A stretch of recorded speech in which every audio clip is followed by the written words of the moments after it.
सब मैम अच्छे हैं। आपका थ्रोट का इन्फेक्शन कैसा? बहुत बेटर है अभी तो।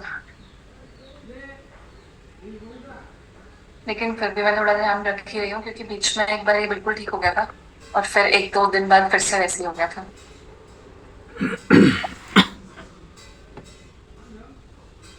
रिविजन हुई? कल कोई क्लास थी आप लोगों की किसी और सब्जेक्ट की? नहीं? फिर तो रिवाइज करने का टाइम मिल गया होगा, है ना?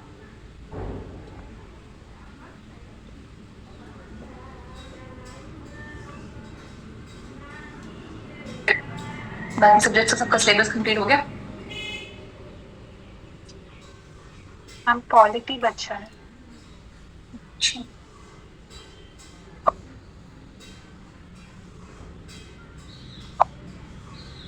बिना टाइम वेस्ट किए आ गया क्लास।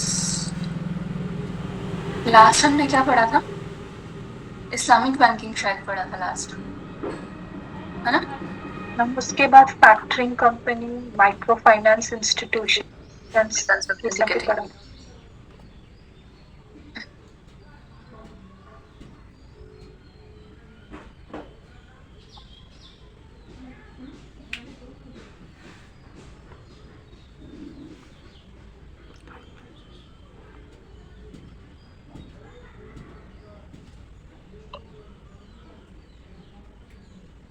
जब भी हम लोन लेने जाते हैं ना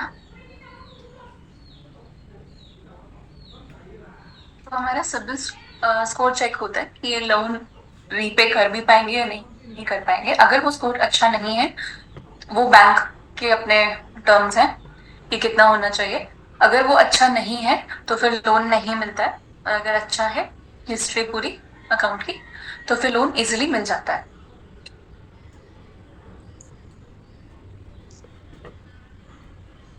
नोट्स बन रहे हैं साथ साथ। Do you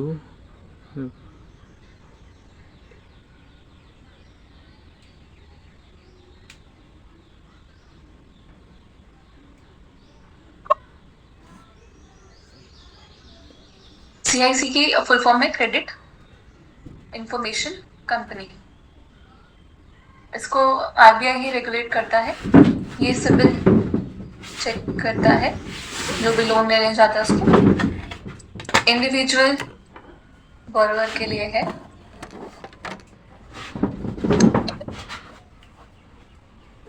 अब हो सकता है कि कंपनी को भी लोन चाहिए हो। उनकी क्रेडिट रेटिंग होती है कुछ ऐसे AAA, BBB इस तरीके से रेटिंग होती है। क्लास में वही ठीक है। क्रेडिट रेटिंग एजेंसी होती है जो ऐसे क्रेडिट कंपनीज को रेटिंग्स देते हैं। AAA, AA, BBB, CCC इस तरीके से रेटिंग्स होती हैं। ये किस चीज के लिए होती है, क्या बताया मैंने? CIBIL score check. इसको कौन रेगुलेट करता है? इसको सेबी रेगुलेट करता है। सेबी की फुल फॉर्म क्या है? Securities and exchange board of India. ये किससे था? कंपनी।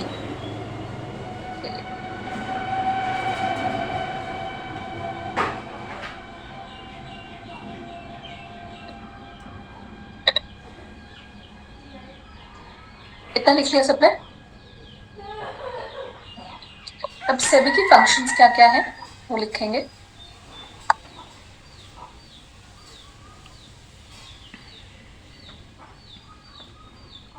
म्यूचुअल फंड्स, राइट्स, अभी मैं शॉर्ट फॉर्म में लिख रही हूँ लेकिन साथ साथ बोलते हुए भी जा रही हूँ।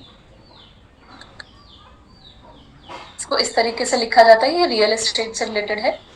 और इन वाइट्स ऐसे लिखा जाता है। ये इन्वेस्टमेंट्स वगैरह से रिलेटेड है, इंफ्रास्ट्रक्चर से रिलेटेड है। ये क्लाइंट से पैसे लेके और रियल एस्टेट और इंफ्रास्ट्रक्चर जैसी चीजों में फिर लगाते हैं, ठीक है।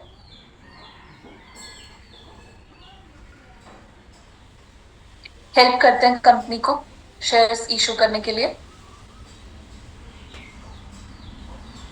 कोई चीज अगर मैं लिख नहीं रही हूँ, बोल रही हूँ, तो आप नोट्स में साथ साथ लिखते हुए जाएंगे।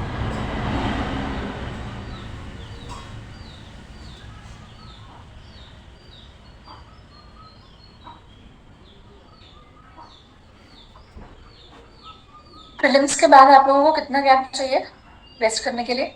एक दिन बहुत है। एक दिन रेस्ट करना, खूब सोना अच्छे से, फिर हम नेक्स्ट मतलब जब भी 1 2 3 4 दिन में इकोनॉमिक्स के लिए स्पेसिफिकली मेंस की प्रैक्टिस करेंगे, और जो भी वैल्यू एडिशन वगैरह उसमें जरूरत होगी वो उसमें हम पढ़ेंगे। और ज्योग्राफी में मेंस के आंसर राइटिंग प्रैक्टिस करेंगे। कुछ अगर लगेगा कहीं वैल्यू एडिशन की जरूरत है तो वो भी करेंगे, ठीक है।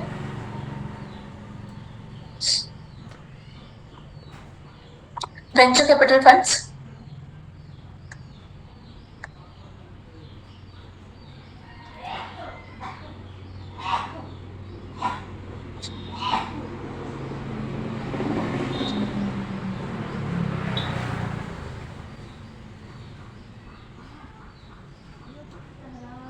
वेंचर कैपिटल फंड्स क्या होता है? जब कंपनी स्टार्ट होती है तो जो हमें इनिशियली अमाउंट जो चाहिए होता है उसको बोलते हैं वेंचर कैपिटल फंड्स। तो ये हेल्प करती है स्टार्टअप कंपनीज को फंड्स अरेंज करने में। वेंचर कैपिटल में काफी लोग मिलके कंट्रीब्यूट करते हैं, मतलब एक कोई पर्सन नहीं होता, ठीक है।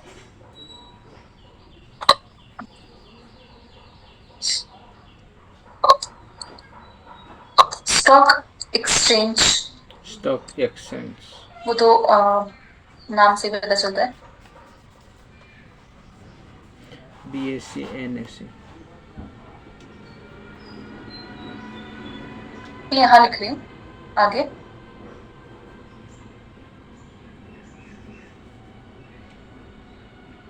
डिपॉजिटरीज को देखता है ये। डिपॉजिटरीज क्या है? NSDL और CDSL। यहाँ क्या होता है NSDL CDSL में? जो शेयर्स वगैरह की हार्ड कॉपी होती है वो स्टोर होती है यहाँ पे, ठीक है। इसको मार्क करेंगे 1 2, और एक है क्लियरिंग हाउस।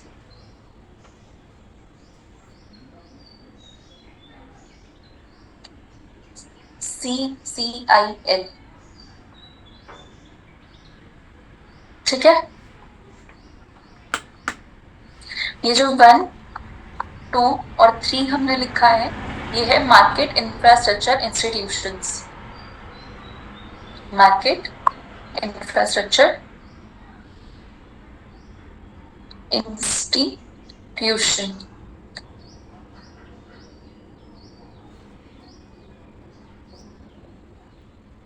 ठीक है। लिखा सबने? और इसको सुपरवाइज कौन करता है? Ministry of corporate affairs. Yes sir, yes sir. कौन सुपरवाइज करता है? लिख लीजिए अगर किसी को नहीं पता है, क्योंकि ये क्वेश्चंस आ जाते हैं प्रीलिम्स में कि कौन सुपरवाइज करता है, कौन रेगुलेट करता है। Ministry of corporate affairs. हम नहीं सुनाई दिया। मिनिस्ट्री ऑफ कॉर्पोरेट अफेयर्स, सुनाई दिया? Ministry of corporate affairs.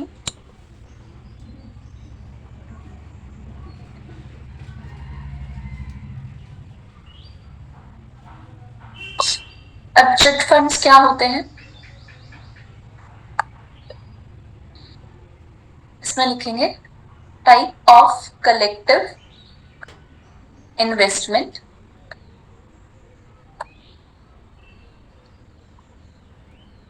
scheme with monthly contribution and borrowing. हाँ, इसमें क्या होता है चिट फंड्स में कि कुछ लोग, जैसे आपने कभी किटी सुनी है? किटी सुना है? ये बिल्कुल वैसे ही होता है कि कुछ लोग कलेक्टिवली थोड़ा थोड़ा पार्ट इन्वेस्टमेंट करते हैं, और बोरोइंग्स सिर्फ जो कंट्रीब्यूटिंग मेंबर्स हैं उनके लिए होती है। बोरोइंग्स बाय कंट्रीब्यूटिंग, ये यू है, ये टी है, मेंबर्स।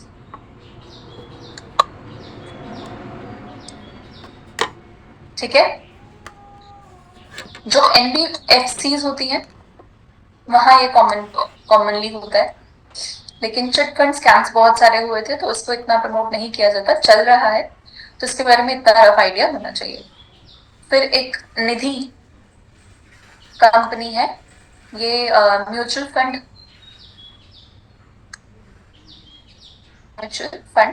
क्लब है। ये बिल्कुल कुछ कुछ चिट फंड्स की तरह ही है, बस इतना आइडिया होना चाहिए निधि कंपनी ऐसा कुछ है, क्योंकि बहुत पुराना टॉपिक है ये, तो अब इतना एग्जाम के पर्पज से मुझे लगता नहीं, लेकिन पता होना चाहिए। ठीक है, निधि कंपनी है, कुछ कुछ चिट फंड्स का जैसा है, एग्जाम डिफरेंस जाने की जरूरत नहीं है।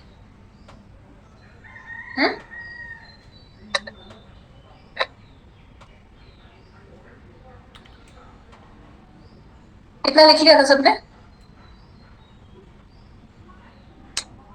अब आप लोग मुझे बताएंगे कि NBFCD मैंने लिखवाया था, ये क्या है?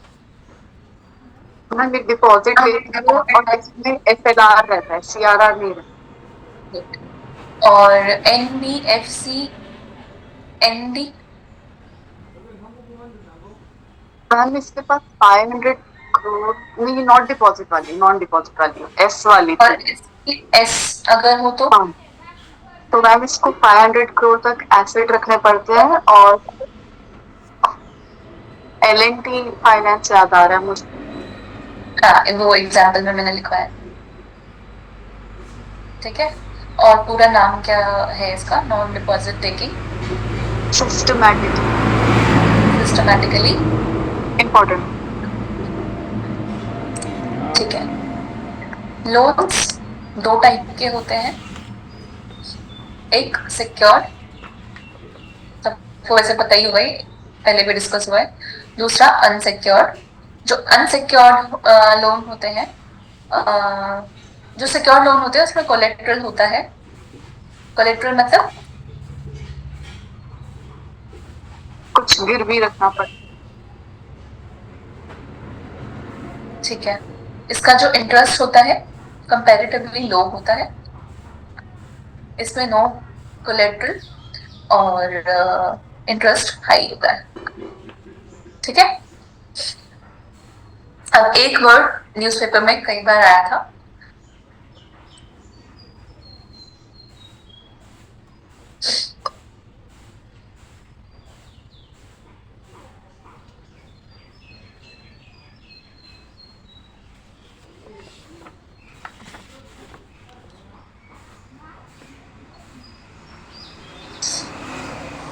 ठीक है, जब मल्टीपल बैंक एक सिंगल पर्सन को लोन देते हैं तो ये वर्ड यूज किया जाता है। ऐसा क्यों किया जाता है? रिस्क को मिनिमाइज करने के लिए। ठीक है,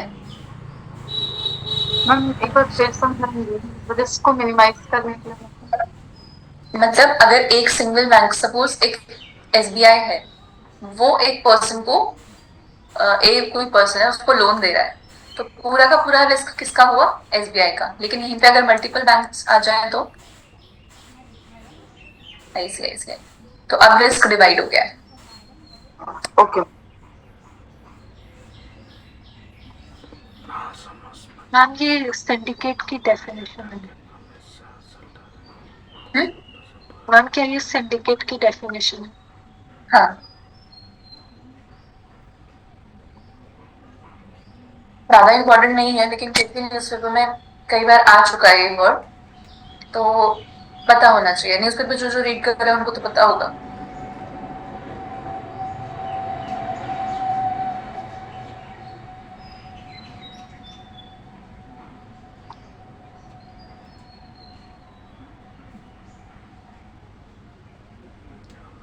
क्या लिखा आपने सिंडिकेट ग्रुप ऑफ लेंडर्स में?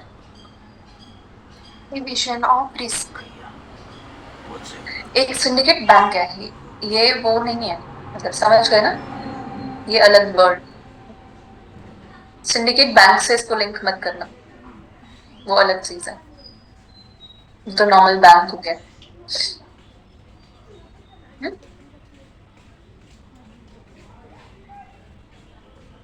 लिख लिया है ना? Yes ma'am. अब इस जो भी लोन होते हैं, एक होते हैं जैसे ये जो ग्रुप ऑफ लेंडर्स हमने पढ़ा, इसमें दो तरीके के लोन है, एक तो फिक्स्ड लाइन और दूसरा क्रेडिट लाइन। फिक्स्ड लाइन मतलब कि सपोज 100 करोड़ का लोन लेना है किसी इंफ्रास्ट्रक्चर प्रोजेक्ट के लिए, ठीक है, तो फिक्स्ड लाइन मतलब आपने 100 करोड़ एक ही बार में ले लिया, लेकिन क्योंकि इंफ्रास्ट्रक्चर प्रोजेक्ट है तो क्रेडिट लाइन का भी मतलब एक ऐसा प्रोजेक्ट है जिसमें काफी बड़ा अमाउंट है और वो थोड़ा लॉन्ग ड्यूरेशन वाला प्रोजेक्ट है। अब अगर किसी प्रोजेक्ट को कंप्लीट करने में 5 इयर्स लग रहे हैं, तो क्या फर्स्ट ईयर में ही 100 करोड़ की रिक्वायरमेंट होगी? पूरा लोन जितना चाहिए पूरा, अगर 5 साल में किसी चीज को बनाने के लिए 100 करोड़ रुपए लग रहे हैं, तो क्या एक साल में ही 100 करोड़ चाहिए होंगे? नहीं, वो 5 साल में चाहिए होंगे। तो फिक्स लाइन या तो पूरा अमाउंट आप एक साथ ले लो, या फिर 20-20 करके, या मतलब जैसा भी सूटेबल हो कि पार्ट्स में लिया जा सकता है। इसका बेनिफिट क्या है, जो इंटरेस्ट लगेगा, सपोज आपने फर्स्ट ईयर में 20 करोड़ लिया है, इसमें आप 5-6 इयर्स बाद पे करेंगे तो यहाँ तक इंटरेस्ट लगेगा। लेकिन अगर आप सेकंड ले रहे हैं तो फिर ये वाला इंटरेस्ट नहीं लगेगा, यहाँ से इंटरेस्ट लगेगा।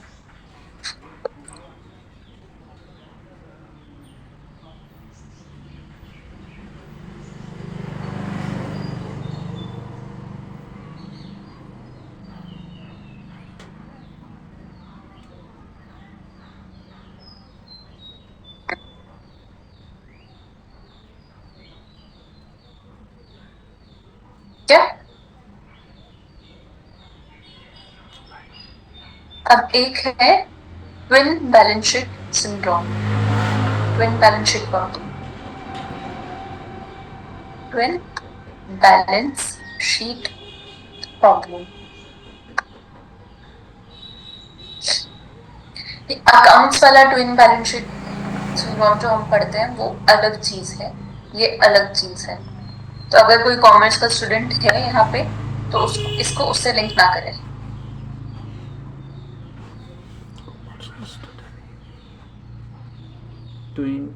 अकाउंट्स कॉस्ट अकाउंटिंग में जो हम पढ़ते हैं वो चीज अलग है, ठीक है।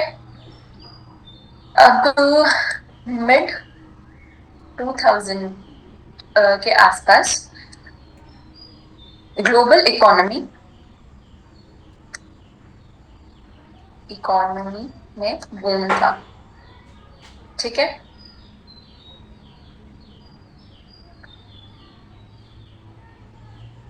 Search in borrowings. फिर 2007-8 के आसपास अमेरिका में क्या आया? Recession, subprime crisis. और वर्ल्ड में भी ग्लोबल फाइनेंशियल क्राइसिस, ठीक है। अब ग्लोबल फाइनेंशियल क्राइसिस है तो टूरिस्ट जाना मतलब इधर ट्रैवल करना वो डिक्रीज हुआ। विजय माल्या एयरलाइंस लॉस इसी टाइम पे, और कॉटन का एक्सपोर्ट डिक्रीज हुआ। लिखते जाओ ये सब कुछ साथ साथ, मैं बोलती जा रही हूँ, मैं लिख नहीं रही हूँ, लेकिन ये सब लिखना है आपको। टूरिस्ट लिखा है मैम लास्ट में? हाँ, ये टूरिस्ट लिखा है, तभी मैं बोल रही हूँ, क्योंकि मैं जल्दी जल्दी बोलती जा रही हूँ तो आधी चीजें लिख रही हूँ, आधी नहीं लिख रही। टूरिस्ट में क्या लिखना है मैम? टूरिस्ट भी मतलब ट्रैवल करना उन्होंने कम किया, तो टूरिस्ट से हमारी इकोनॉमी क्या होती है? तो वो भी डिक्रीज हुआ। और क्या क्या लिखा है? कॉटन का एक्सपोर्ट डिक्रीज एक्सपोर्ट भी डिक्रीज हुआ। विजयमाल्या एयरलाइंस लॉस भी हुआ।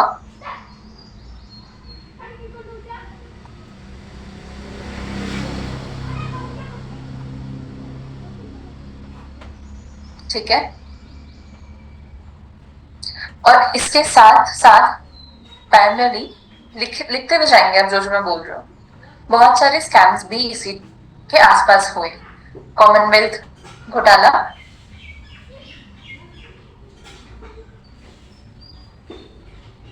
2G 2G scam, coal mining scam. इन स्कैम्स के बारे में पता है तो ठीक है, लेकिन बस नहीं पता तो हेडिंग लिख लो, क्योंकि बहुत पुराने हो चुके हैं। तो बस हेडिंग भी पता हो तो ठीक है, बहुत डिटेल में जाने की जरूरत नहीं। लिखा? लिख लिया सबने?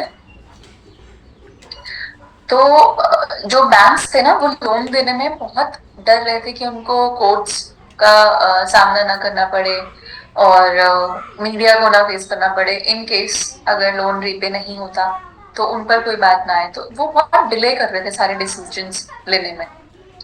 ठीक है, मतलब अगर आज की डेट में हमें लोन लेना है तो वो फटाफट सिबिल्स चेक करेंगे और बाकी सारे डॉक्यूमेंट्स वगैरह चेक करेंगे और लोन दे देंगे। लेकिन उस टाइम ऐसा नहीं हो रहा था, बहुत डिले चल रहा था डिसीजन मेकिंग में, जिसको हम बोलते हैं पॉलिसी पैरालिसिस। Policy paralysis.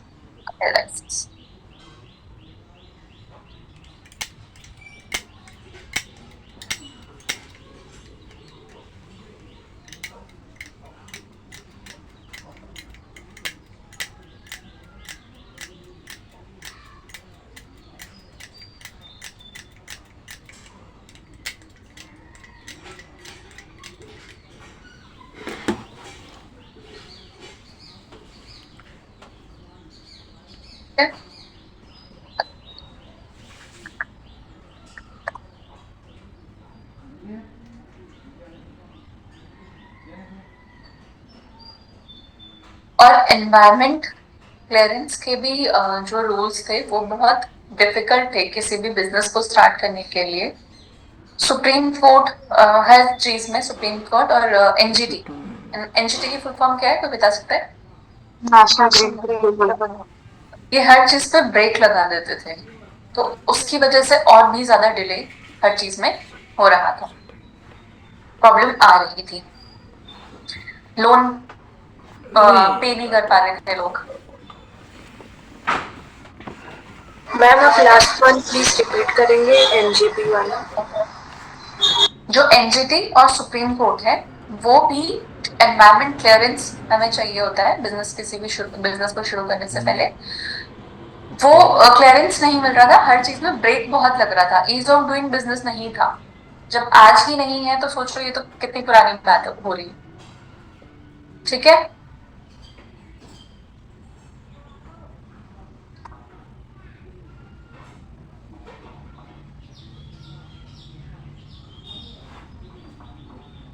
दिख लिया इतना? Yes ma'am. अब इस वजह से क्या हो रहा था, कंपनीज की जो बैलेंस शीट है वो वीक हो रही थी। वीक, दुर्बल। ठीक है, प्लस बैंक की भी बैलेंस शीट वीक हो रही थी।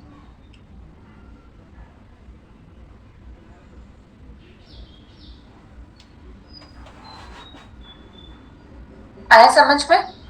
बैंक लोन देने में बहुत डिले कर रहे थे या दे ही नहीं रहे थे, जो दिए वो वापस नहीं आ रहे थे, टाइमली नहीं आ रहे थे। और कंपनीज लोन नहीं मिल रहे थे और ऑलरेडी फाइनेंशियल क्राइसिस चल रहे थे, उसकी वजह से एक्सपैंड नहीं कर पा रही थी, ग्रो नहीं कर पा रही थी। तो ये दोनों का ही बैलेंस शीट वीक हो रहा था। तो क्या हुआ, कंपनी भी और बैंक का भी। ये हुआ क्या टॉपिक है हमारा? Twin balance sheet. Balance sheet.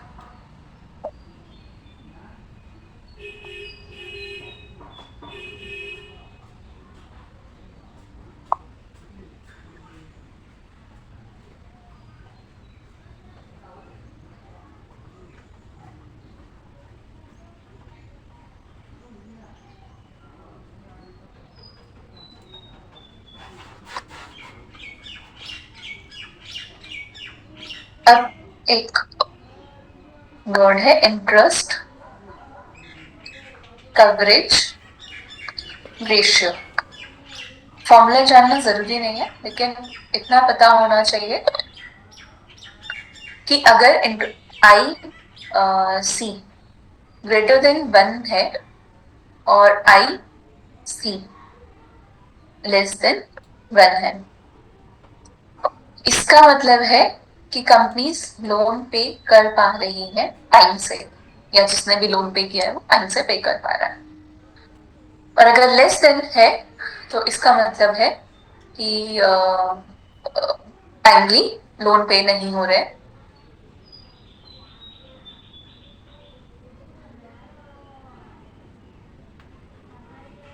To 2010 के आसपास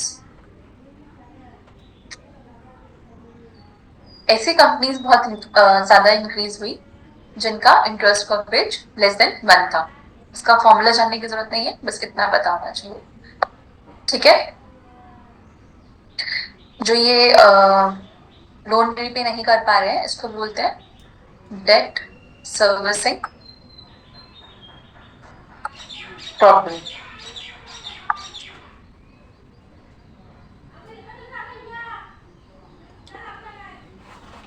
ठीक है,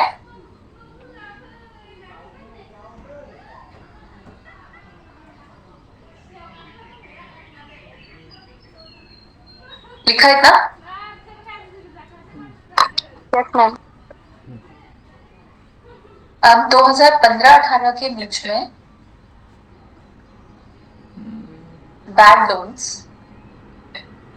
बहुत बड़े।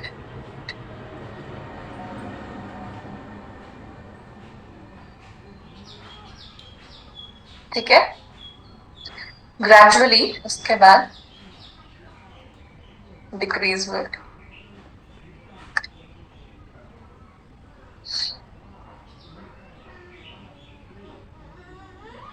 लिखा है इतना? अब हम समझेंगे एनपीए क्या होता है। कि हम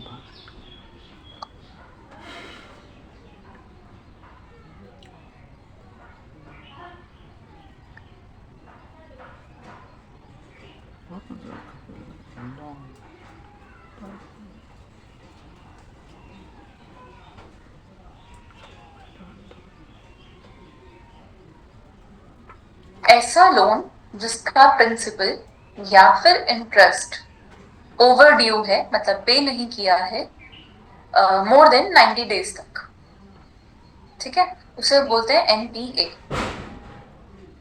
loan for which the principal और interest payment overdue for more than 90 days. लेकिन ये नॉन एग्रीकल्चर लोन के लिए है।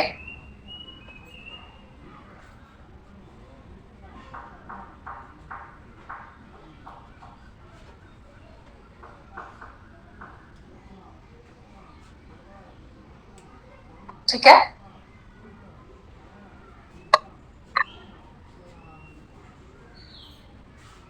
अब जो मैं एक दो चीजें बता रही हूँ वो इम्पोर्टेंट नहीं है एग्जाम पर्सपेक्टिव से अब, क्योंकि वो चेंज हो चुकी है, लेकिन फिर भी पता होना चाहिए। एक वर्ड है स्टैंडर्ड लोन एसेट। जब टाइमली इंस्टॉलमेंट्स आए उसके लिए है। ठीक है, फिर है सब स्टैंडर्ड एसेट।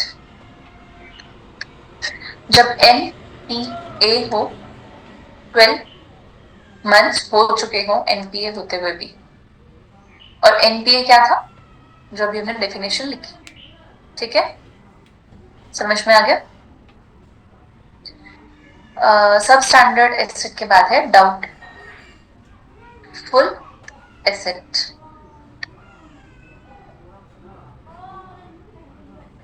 डाउटफुल एसेट में आएगा सब स्टैंडर्ड एसेट, और इसको हुए भी 12 मंथ्स हो चुके हैं कि अब डाउटफुल है कि ये लोन वापस आएगा या नहीं आएगा। फिर है लॉस अकाउंट।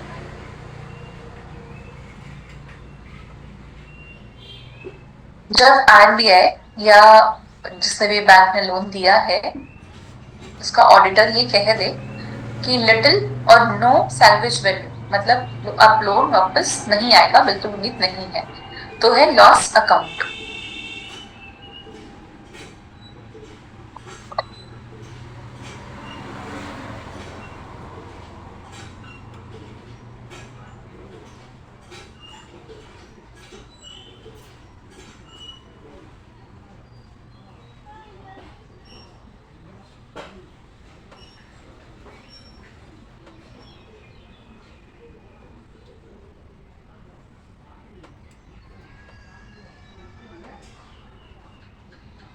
ठीक है,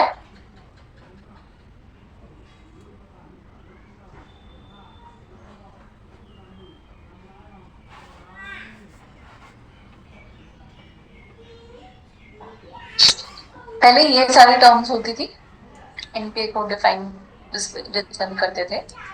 अब क्या है, स्पेशल, ये इंपॉर्टेंट है, मेंशन अकाउंट SMA0।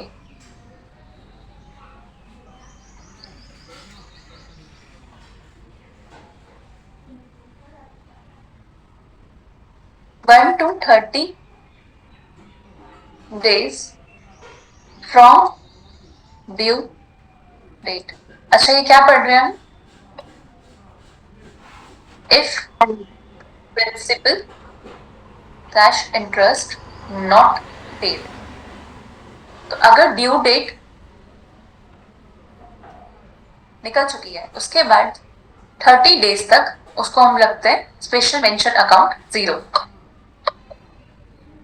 ठीक है,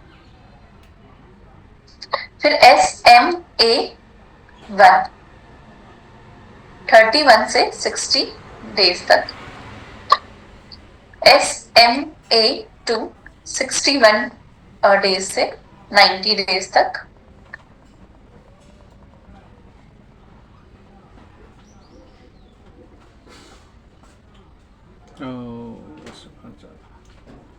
then 90 days NPA डिक्लेयर हो जाता है। NPA। ठीक है,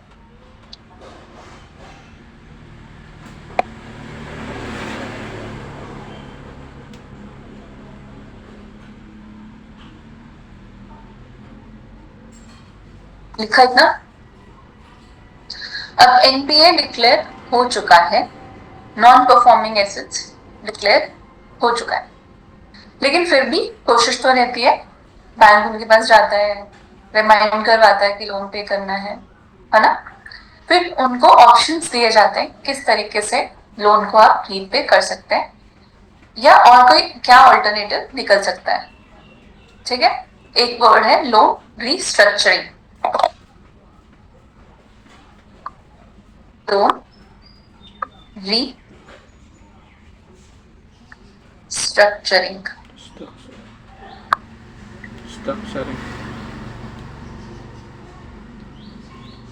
ठीक है। इसमें क्या होता है, सपोज पहले 15% इंटरेस्ट पे किसी ने लोन लिया हो, तो बैंक क्या कहेगा, चलो 15 नहीं दे पा रहे, 12 दे दो। ठीक है, समझ में आया? या फिर सपोज पहले लोन लिया था 15 इयर्स के लिए, तो बैंक क्या बोलेगा, चलो 15 इयर्स में नहीं, आप 20 में पे कर दो। अब 20 इयर्स में अगर पे करना है लोन, तो इसका मतलब क्या हुआ, उसको 5 इयर्स और ज्यादा मिल गए। जो अमाउंट सपोज अगर एवरी मंथ 5,000 रुपीज पे करना पड़ रहा है, तो अब ये 5,000 करके 15 इयर्स में पे करना पड़ रहा था, अब ये अमाउंट हो सकता है 4,000 हो जाए, क्योंकि 20 इयर्स में पे करना है। ठीक है, तो लोन रीस्ट्रक्चरिंग लिखा है इसमें, क्या क्या लिखा है, किसी को कोई बता सकता है? क्योंकि मैंने तो टॉपिक एक्सप्लेन कर दिया, लेकिन लिखना तो आपको खुद ही है। In this condition, bank reduce interest and extend tenure. हाँ ठीक है।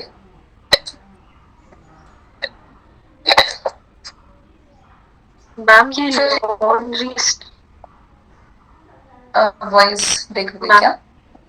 मैम ये loan restructuring after NPA declare होने के बाद होगा ना? हेयर कट,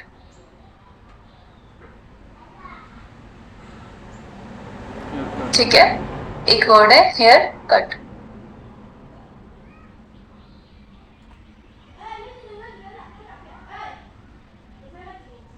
इसमें क्या होता है, सपोज 20 रुपीज पे करने, ठीक है, तो बैंक क्या कहेगा, आप 20 मत पे करो, आप 15 कर दो, ठीक है। 5 रुपीज का मैंने आपको हेयर कट दे दिया, वर्ड है हेयर कट। बैंक ने 5 रुपीज की छूट दे दी, लेकिन इसकी कंडीशन होती है कि ये अमाउंट आपको एक ही बार में पे करना है।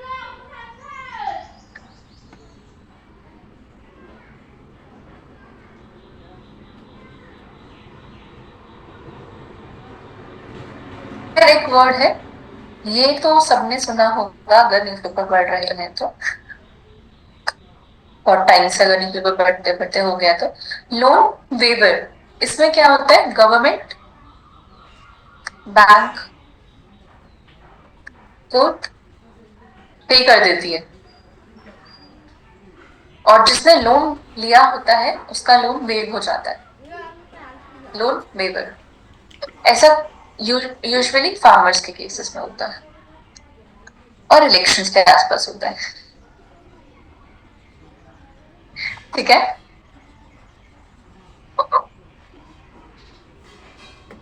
फिर है लोन राइट ऑफ।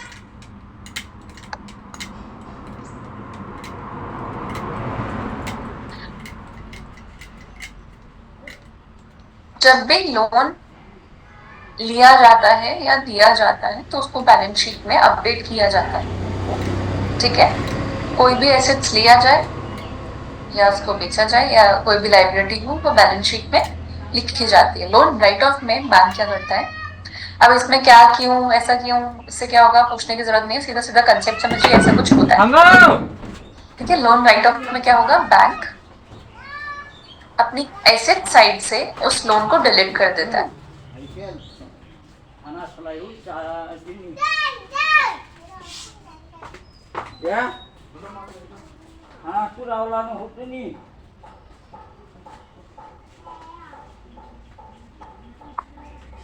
अब इसका ये मतलब नहीं है कि लोन वापस आ गया, सिर्फ एसेट साइड से बैंक ने वो लोन डिलीट कर दिया, लेकिन बैंक अभी भी उस लोन को वापस ले सकता है। मतलब उसकी एसेट साइड में नहीं दिख रहा है, उसकी बैलेंस शीट में नहीं है, लेकिन उसको रिकवर किया जा सकता है। और ऐसा इसलिए करता है बैंक, जो लोन्स वगैरह में जो बेनिफिट्स जो हो रहे हैं, उसको जो टैक्स पे करना पड़ता है वो ना करना पड़े, ठीक है। लीगल है, अलाउड है, ऐसा कुछ नहीं कि अलाउड नहीं है।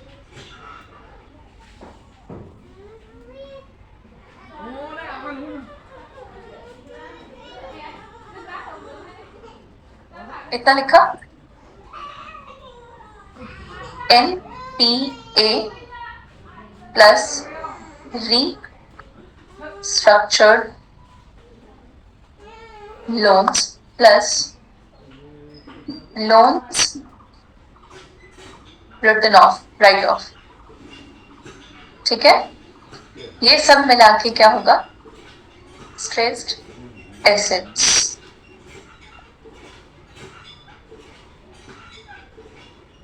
मैम लोन एसेट के पहले क्या,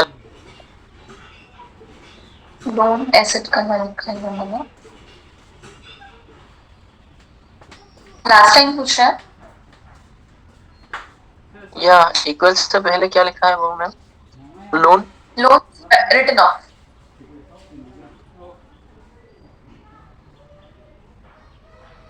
आके इतना समझ में सबको? इतना लिख लिया सबने? मीन्स मैम एसेट लिस्ट में लोन हटा देंगे, एसेट लिस्ट में से लोन राइट ऑफ में? हाँ, लोन राइट ऑफ में जो हमने एसेट साइड पे लिखा था कि ये हमारा लोन हमें वापस मिलेगा, क्योंकि जो चीज वापस मिलने है वो तो बैंक के लिए एक एसेट हो गया ना, उसमें से इसको डिलीट कर देंगे ताकि बैंक को टैक्स ना पे करना पड़े। ठीक है, एक रीजन ये भी होता है, और भी रीजन होते हैं, लेकिन एक रीजन ये भी होता है कि टैक्स पे ना करना पड़े। ये अलाउड है, कुछ भी इलीगल वैसा जैसा कुछ नहीं है इसमें, लेकिन इसका मतलब ये नहीं है कि बैंक उसको रिकवर नहीं कर सकता, बैंक उसके बाद भी उसको रिकवर कर सकता है। ठीक है, NPA प्लस क्या लिखा? Restructured loans plus written off. Return of. ये क्या होता है? Stressed asset. अब कोविड के टाइम पे मार्च से अगस्त के बीच में बहुत सारे लोग लोन पे नहीं कर पा रहे थे, सबको याद होगा वो वाला टाइम। तो बैंक ने सबको 6 मंथ्स के लिए छूट दी थी कि अगर आप अभी लोन पे नहीं कर पा रहे कोई बात नहीं, 7 मई से पे करना, लेकिन इंटरेस्ट ज्यादा होगा। ठीक है,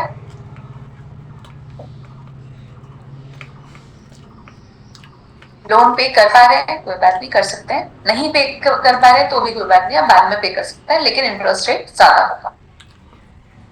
ठीक है,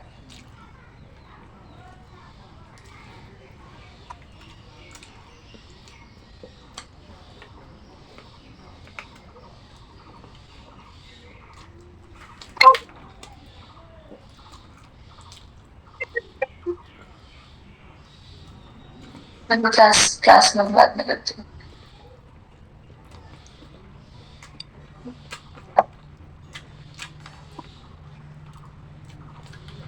इतना लिख लिया सबने? Yes ma'am. अब हम पढ़ेंगे SARFAESI act.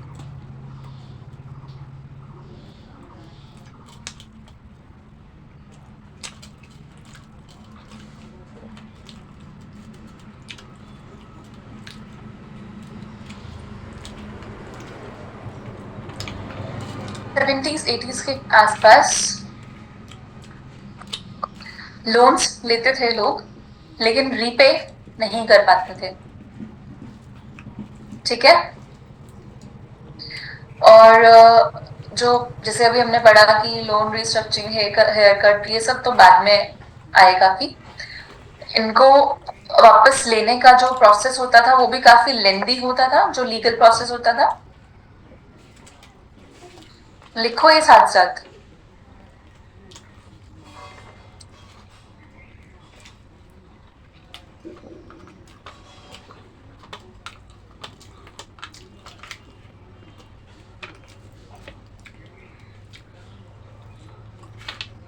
Not able to repay भी हो सकता है, और उनकी इंटेंशन ही ना हो पे करने की, दोनों ही थे उस टाइम पे।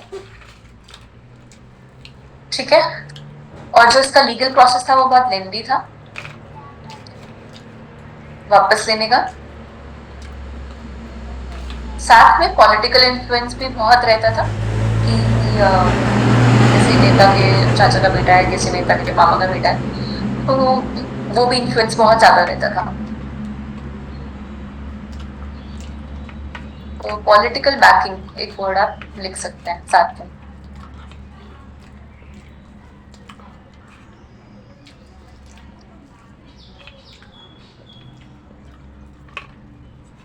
इतना लिख चुके हैं ना आप सब? Yes ma'am. Yes, ma'am. Banking reforms के लिए कौन सी मैंने बताई थी कमेटी आई थी? MFC. क्या? नारायण एम नरसिम्हा 1991, कब आई थी? 91 and 97. इनका ही नाम लिखेंगे इसमें।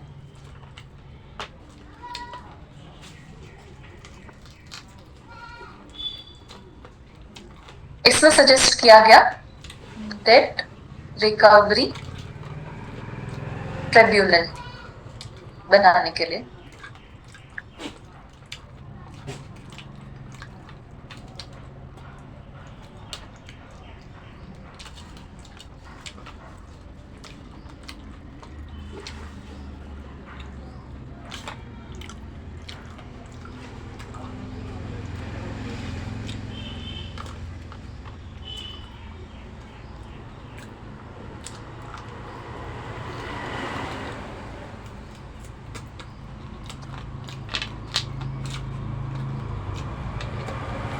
नाइनटीन 98 में जब नरसिम्हम टू कमेटी जब आई तब सर फाइसी एक्ट लेकर आए।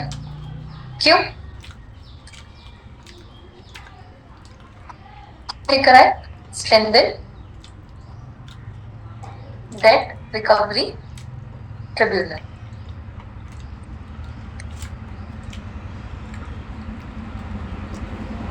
ठीक है, इसमें क्या होता है सरप्राइज एक्ट में कि जो सिक्योर्ड लोन्स हैं जिसपे कोलेट्रल है, अभी बताया था ना मैंने सिक्योर्ड और अनसिक्योर्ड लोन्स, सरप्राइज एक्ट में क्या होगा, उनको अटैच किया जा सकता है बिना कोर्ट की परमिशन के।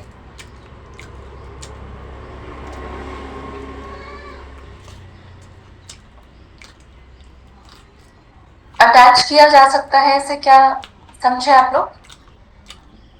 उनको जब्त किया जा सकता है, लिया जा सकता है बिना कोर्ट की परमिशन के।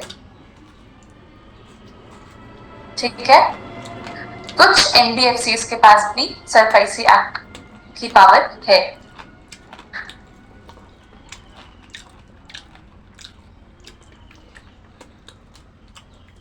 अब सपोज किसी पर्सन ने लोन लिया और उसके एसेट्स को अटैच कर लिया गया, लेकिन उसको स्टे ऑर्डर चाहिए, तो उसका भी ऑप्शन है।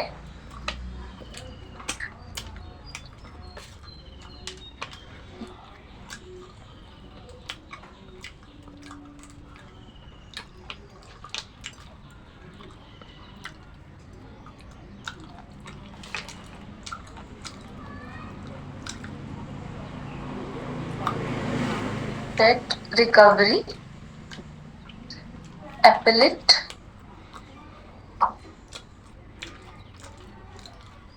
ट्रिब्यूनल।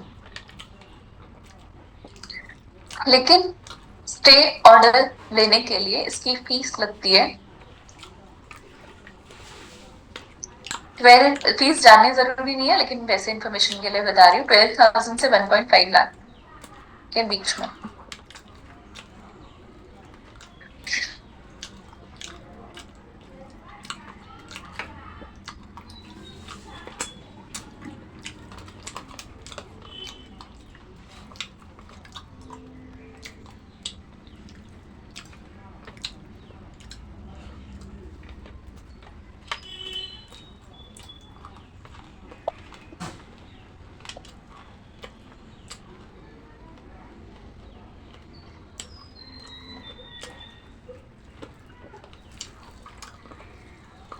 इतना लिखा सबने? Yes ma'am. अब आपके साथ प्रॉब्लम क्या है?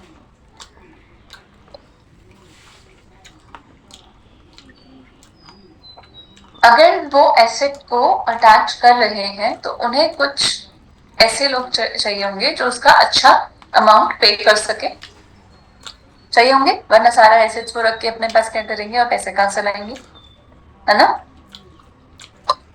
तो सरफाइसी, इसमें लिखेंगे सरफाइसी ऑक्शन में भी उसमें कोई बिडर ना मिले जो अच्छा प्राइस दे रहा हो, या बिडर ही ना मिले। ठीक है,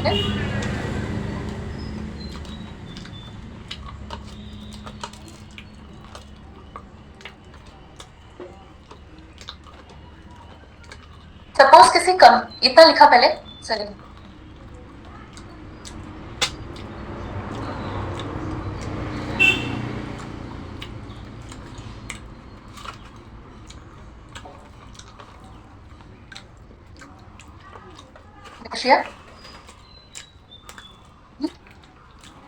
सपोज किसी कंपनी ने लोन लिया है और उसी को अटैच किया होगा एसेट को, तो जो वहां के वर्कर्स हैं जब वो ले लिया जाएगा एसेट तो वो जॉबलेस हो जाएंगे वहां के वर्कर्स।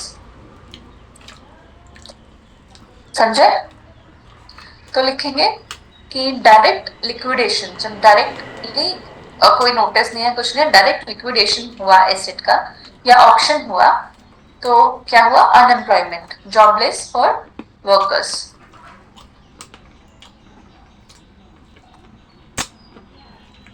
Ma'am please repeat. कोई रिपीट कर सकता है लाइन?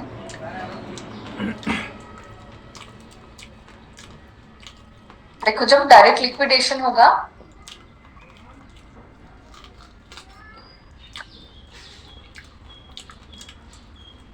ऑक्शन होगा तो वहां पे जो लोग काम कर रहे होंगे उनकी जॉब चली जाएगी एकदम से, ठीक है?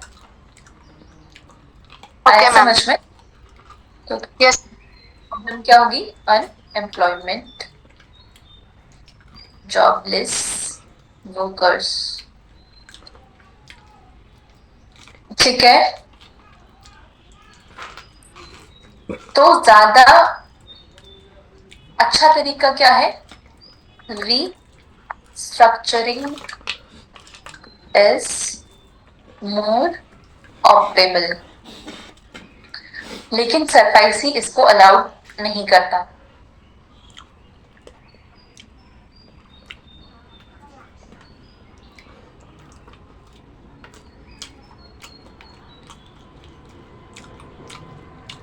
और एक प्रॉब्लम क्या है, पेंडिंग केसेस बहुत है।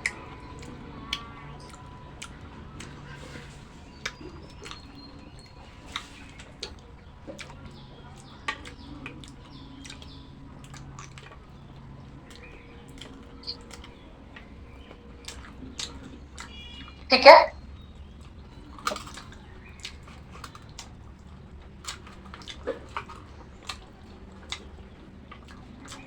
क्या लिखा सबने?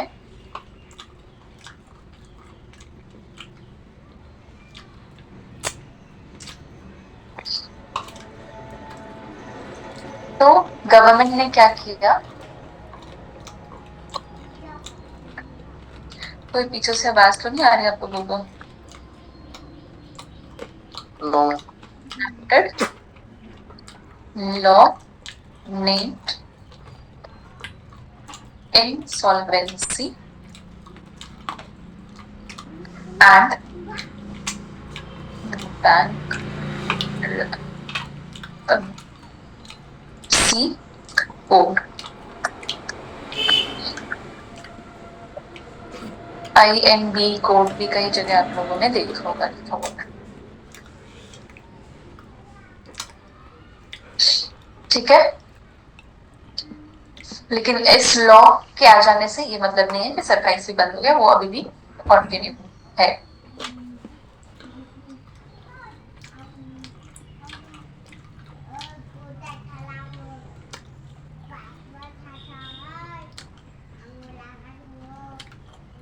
IB कोड है उन बिजनेस लोन्स ऑफ ₹1 करोड़ और अबव,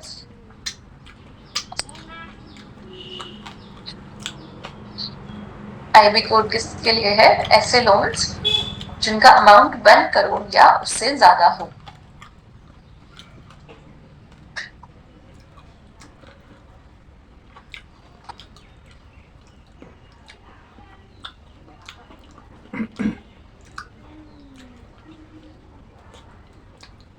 इतना लिख लिया सबने? इसमें क्या होगा, एक प्रोफेशनल होगा, एक मिडिल मैन होगा, ठीक है, इंसॉल्वेंसी प्रोफेशनल, आप मिडिल मैन की तरह समझिए, मिडिल मैन होगा, ऑफिसर जो कि ऑप्शन देगा, जो हमने पहले पढ़ा था ना, रीस्ट्रक्चरिंग और टेन्योर इंक्रीज कर देना, इंटरेस्ट कम कर देना, ये ऑप्शंस देगा कि रिड्यूस लोन या इंक्रीज टेन्योर, ऐसे ऐसे कुछ कुछ ऑप्शंस देगा। या फिर आप अपने न्यू बिजनेस पार्टनर्स ढूंढ लो, उसमें हेल्प भी करेगा। अब न्यू बिजनेस पार्टनर ढूंढने से क्या होगा,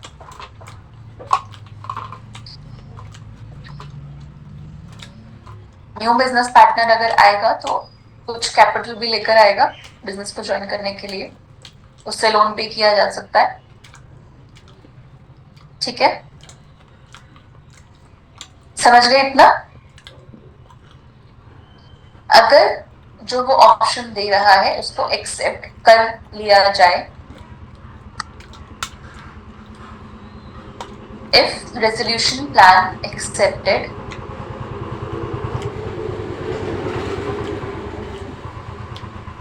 तब तो वैसे ही चला जाएगा जो भी उन्होंने एक्सेप्ट किया है रेजोल्यूशन, उसके अकॉर्डिंग। इतना लिख लिया, मैं स्लाइड चेंज कर रही हूँ।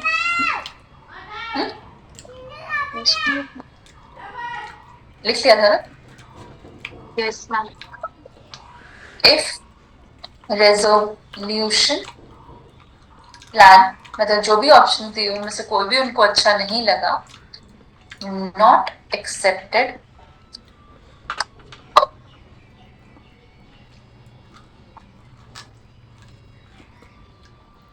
ठीक है, तो क्या होगा, लिक्विडेशन।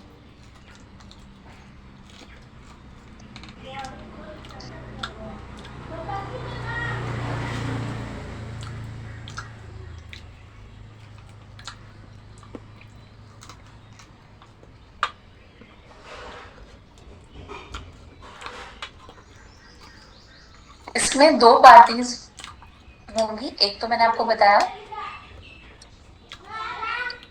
कि एक इंसॉल्वेंसी प्रोफेशनल ऑफिसर होगा, ठीक है, जो अपोजिट साइड होंगे, जिसमें बैंक भी आएगा, जिसमें जिन्होंने लोन लिया है कंपनी वगैरह वो सब आएंगे, उसको हम बोलेंगे कमिटी ऑफ क्रेडिटर्स,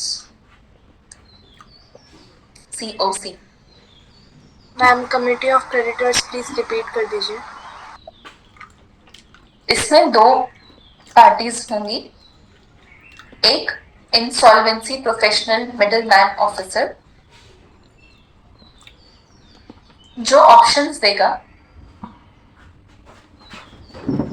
जो भी उनको सुटेबल लगे, और भी ऑप्शंस हो सकते हैं, इंटरेस्ट रेट कम कर दिया जाए, टेन्योर इंक्रीज कर दिया जाए, बिजनेस पार्टनर और ऐड किया जाए, या और भी ऑप्शंस जो उनको सुटेबल लगे। अगर ये रेजोल्यूशन एक्सेप्ट कर लिया जाता है तो वैसे ही फॉरवर्ड मूव करेंगे। दूसरा, मतलब एक तो ये हो गया, दूसरी साइड पे जो होगा वो होगा कमिटी ऑफ क्रेडिटर्स, COC।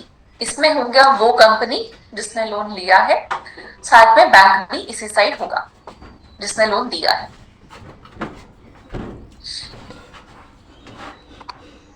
ठीक है।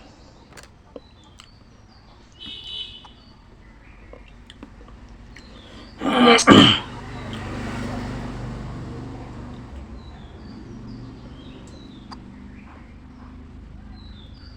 इतना सबको समझ में आ गया?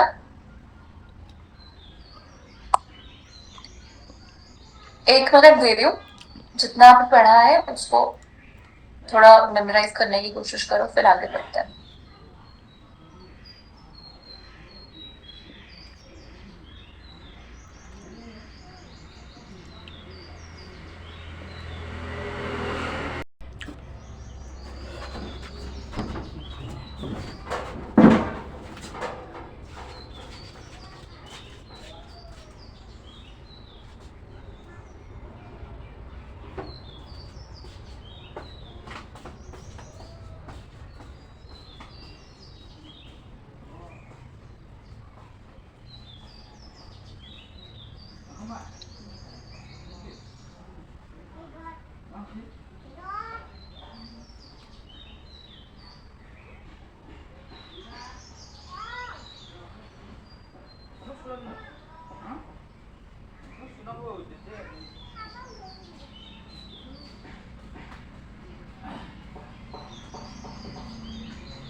Types of creditors IBC code के अंदर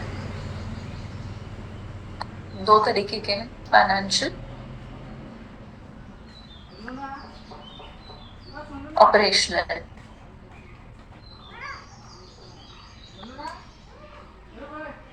फाइनेंशियल मतलब banks, NBFC, bond holder, home buyers,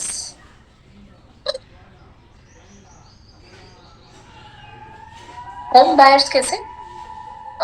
suppose कोई बिल्डिंग बन रही है तो पहले से प्री बुकिंग जैसे होती है ना, तो होम बायर्स ने घर खरीदने के लिए पहले से ही पैसे दिए हैं, एडवांस में पैसे दिए।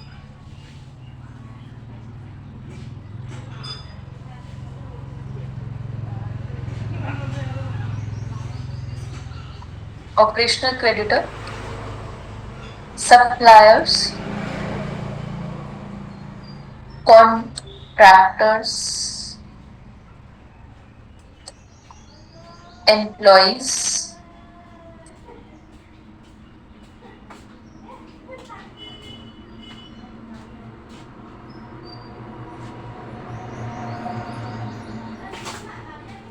एम्प्लॉइज सपोज इनकी सैलरी टाइम से नहीं दी एम्प्लॉइज की, तो ये दोनों ही कंप्लेंट फाइल कर सकते हैं। लेकिन जो ये ऑपरेशनल क्रेडिटर है, जो मैंने बताया कि 2 पार्टीज होंगी, ऑपरेशनल क्रेडिटर इसमें नहीं बैठ सकते। कंपनी कंप्लेंट फाइल कर सकते हैं लेकिन इसमें नहीं बैठ सकते।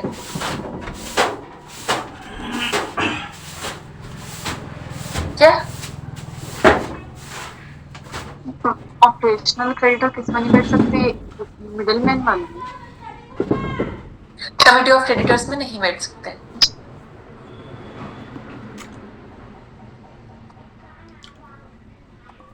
मिडिलमैन तो अलग ही हो गया एकदम।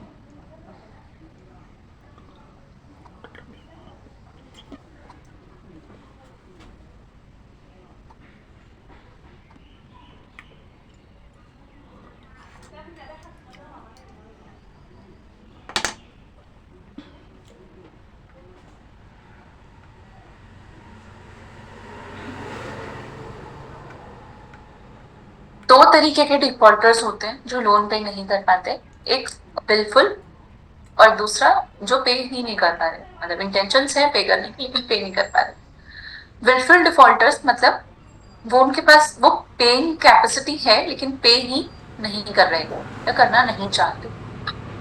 ठीक है, तो विलफुल डिफॉल्टर्स जो भी होंगे उनके लिए लोन रिस्ट्रक्चरिंग का ऑप्शन नहीं है। लेकिन हेयर कट का ऑप्शन है जो कि पहले नहीं था।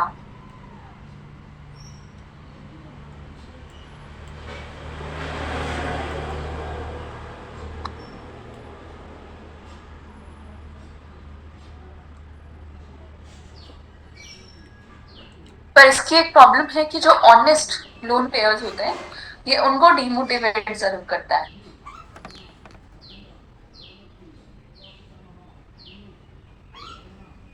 लिखा ये सब?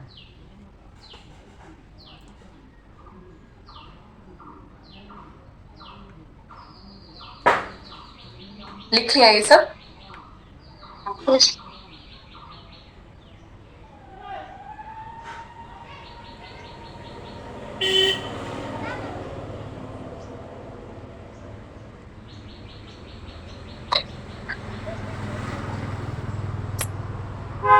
Insolvency and bankruptcy board of India एक स्टैट्यूटरी बॉडी है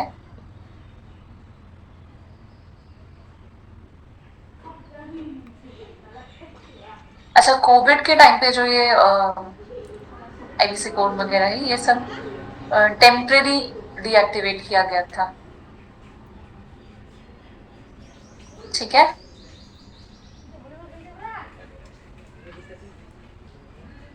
इसके जो चेयरमैन होते हैं उनका टेन्योर होता है 5 इयर्स या फिर 65 इयर्स ऑफ एज, जो भी अर्ली हो, और रीअपॉइंटमेंट पॉसिबल है।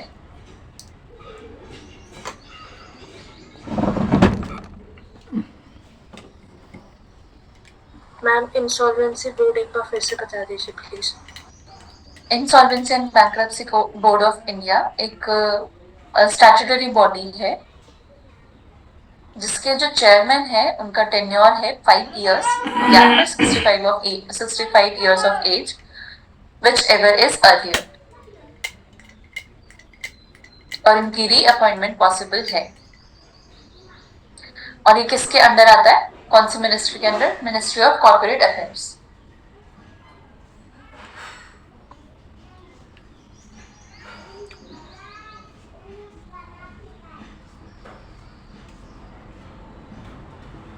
ठीक है,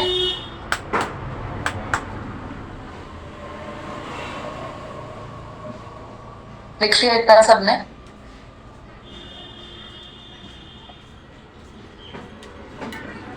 अब इसको वर्क करने के लिए कुछ प्रोफेशनल्स भी चाहिए होंगे, है ना?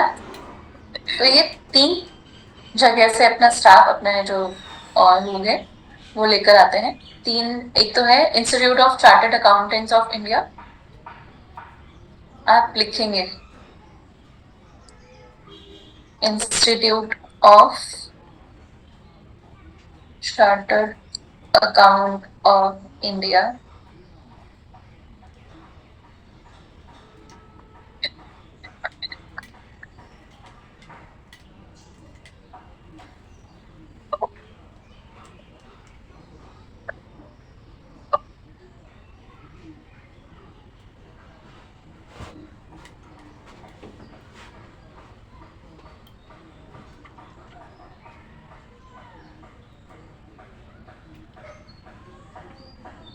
यहाँ से इनका स्टार्ट होता है।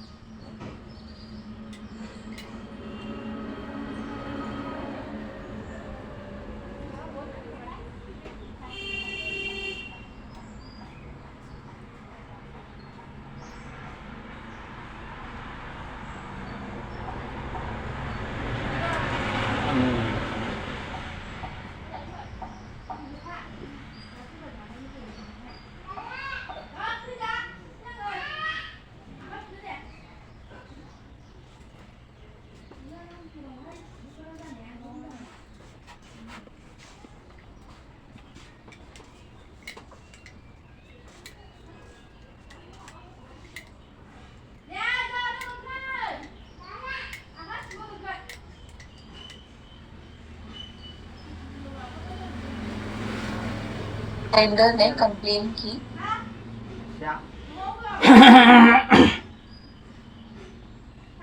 कमिटी ऑफ क्रेडिटर्स भी आ गई। जो ये पूरा प्रोसेस है लोन रीस्ट्रक्चरिंग या फिर लिक्विडेशन,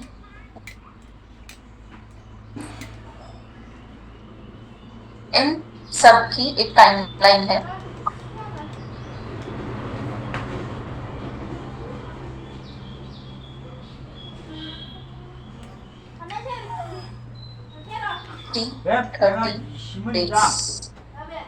मतलब जो भी उनको डिसाइड करना है, लिक्विडेशन करना है या लोन रिस्ट्रक्चरिंग, जो भी उनको एक्सेप्ट करना है, ये पूरा इसकी एक टाइमलाइन है 330 डेज। अगर 330 डेज में नहीं होता तब तो लिक्विडेशन लागू नहीं किया जाएगा, लिक्विडेशन कर दी जाएगी। ठीक है, समझ आया?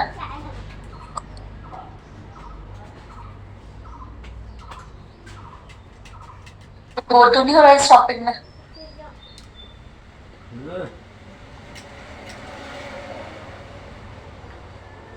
जा रहा है यहाँ तक सब कुछ?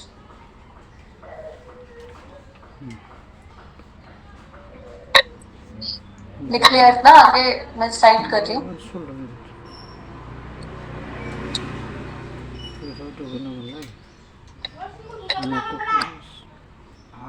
pre-packed ये प्री लिखा PRE pact insolvency resolution Clearing process.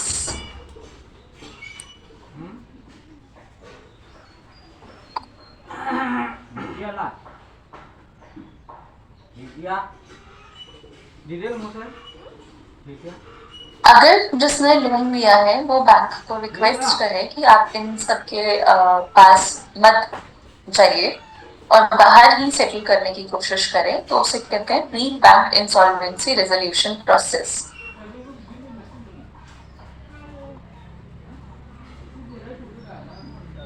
borrower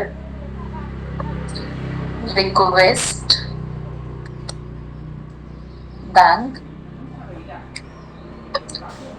not to file complaint and settle informally. लेकिन इसके टाइम लिमिट है सेटल करने की maximum 120 days.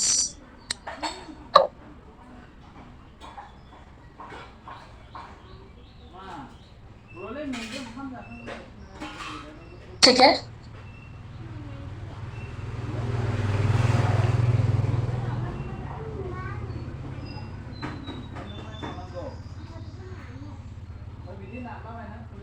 Cross border insolvency. Bank सिर्फ जो भारत में जिसने लोन मतलब वो तो भारत के लोन लिया जिसने जिनकी प्रॉपर्टी भारत में जो उन्होंने अटैच की है सिर्फ उसी को अटैच कर सकती है. लेकिन अगर बाहर कुछ है तो उसको वो नहीं ले सकती. बैंक सिर्फ उसी को जब्त कर सकती है जो प्रॉपर्टी इंडिया में है, क्रॉस बॉर्डर नहीं. ठीक है.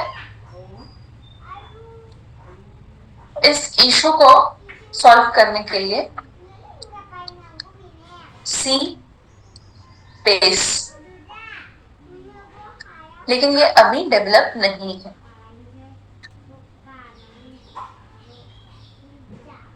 ठीक है.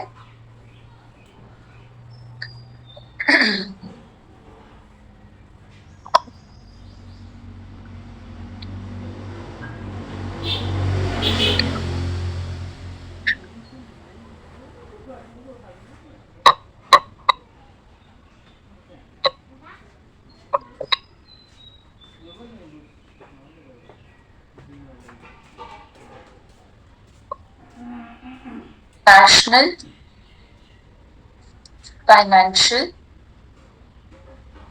Information Registry with the help of RBI.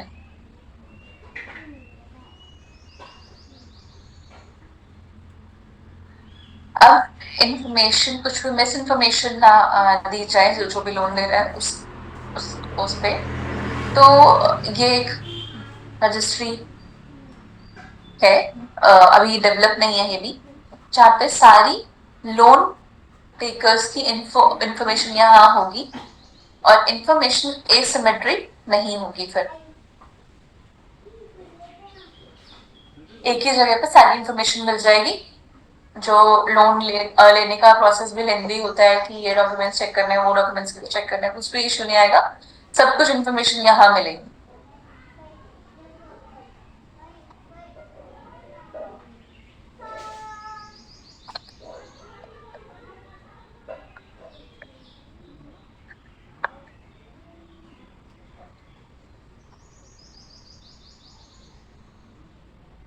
ये है जो एसेट्स है उनको ऑनलाइन ऑक्शन करने के लिए.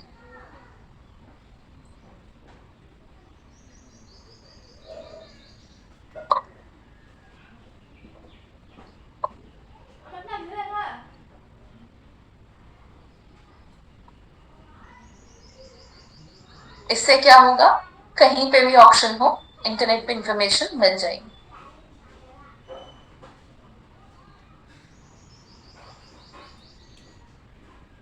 ठीक है.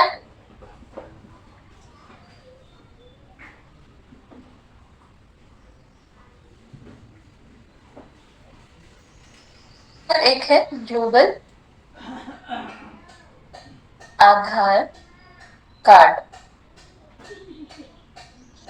Legal entity identifier for corporate borrowers. जैसे हमारा आधार कार्ड होता है वैसे ही होगा, ये ग्लोबली चलेगा। ग्लोबल एक आधार कार्ड होगा। इसमें क्या होगा, जैसे नीरव मोदी भाग गया था तो उसकी इंफॉर्मेशन दूसरी कंट्री के पास भी होगी कि ये कहाँ से आया है, सब कुछ उसमें होगा। ठीक है, तो ये है ग्लोबल आधार कार्ड।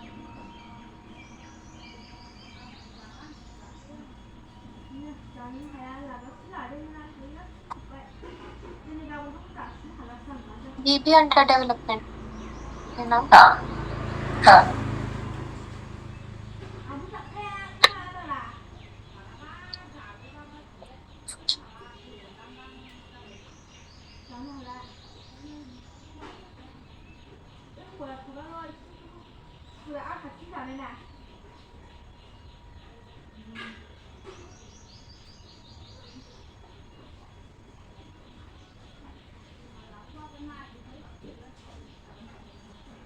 आप लोग न्यूज़पेपर नहीं पढ़ते क्या? क्योंकि ये टर्म्स बहुत कॉमनली यूज की जाती है जो मैं बताती हूँ न्यूज़पेपर में।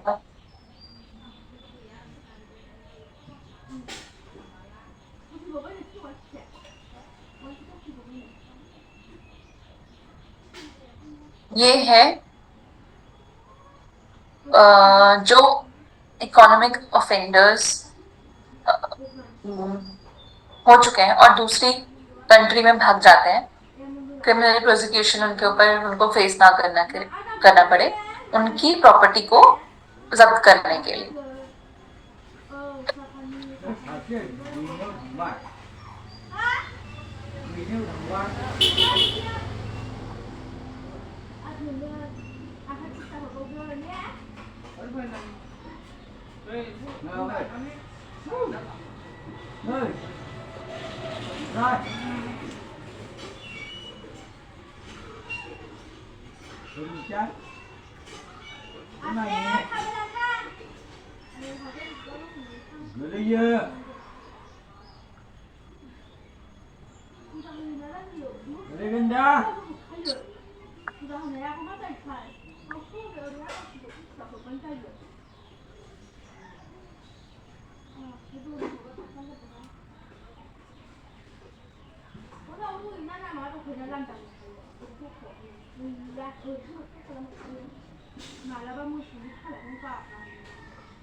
ठीक है, इतना लिखा सबने?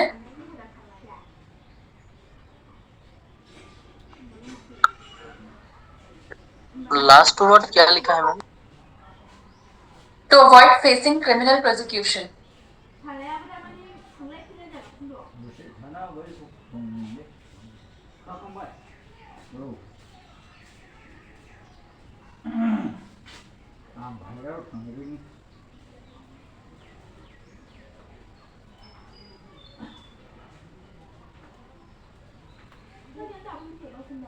इसलिए ना,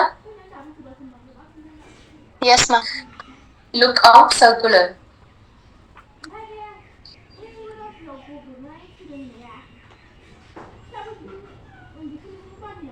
LO बोलते हैं इसको। टू प्रिवेंट, जैसे एयरपोर्ट सी पोर्ट कहीं पे भी मिल जाए तो वहीं पे उसको पर्सन को रोक ले, वहां से भागने के लिए होता है look out circular. To prevent a person to fleeing by airport, sea port etcetera. ठीक है, स्लाइड चेंज हो गई।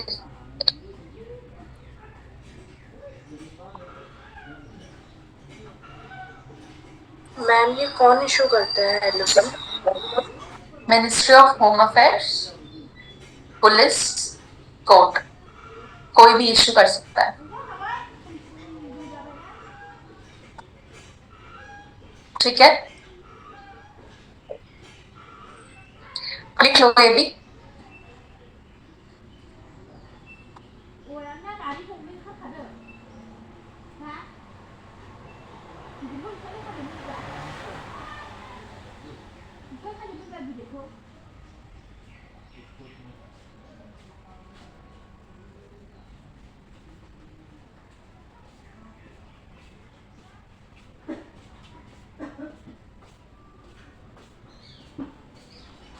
लिख लिया इतना सबने? मैंने आप लोगों को एक लिखवाया था DICGC, याद है किसी को? DICGC yes ma'am. क्या बताया था इसमें? जी मैम, 5 लाख तक के लोन जो मतलब ऐसे वो हो जाते हैं, वो तो वापस से डिलीवर हो जाते हैं। बैंक को सभी डिपॉजिट्स पर, ये बैंक को लेना है, जितने भी डिपॉजिट्स आए हैं उन पर इंश्योरेंस लेना होता है। ठीक है, इसकी फुल फॉर्म है deposit insurance and credit guarantee corporation. Bank को सभी डिपॉजिट पर यहां से इंश्योरेंस लेना होता है। इन केस बैंक बंद हो जाए तो अप टू 5 लाख तक ये पे करता है।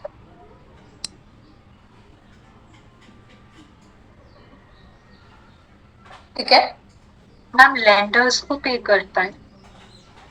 हाँ, लेंडर मतलब लेंडर्स को पे करेगा, जिन्होंने डिपॉजिट्स किए उनको पे करेगा।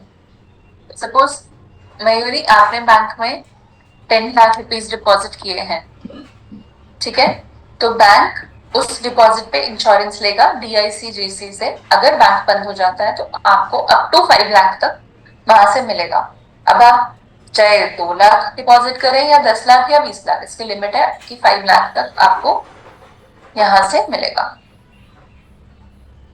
ठीक है,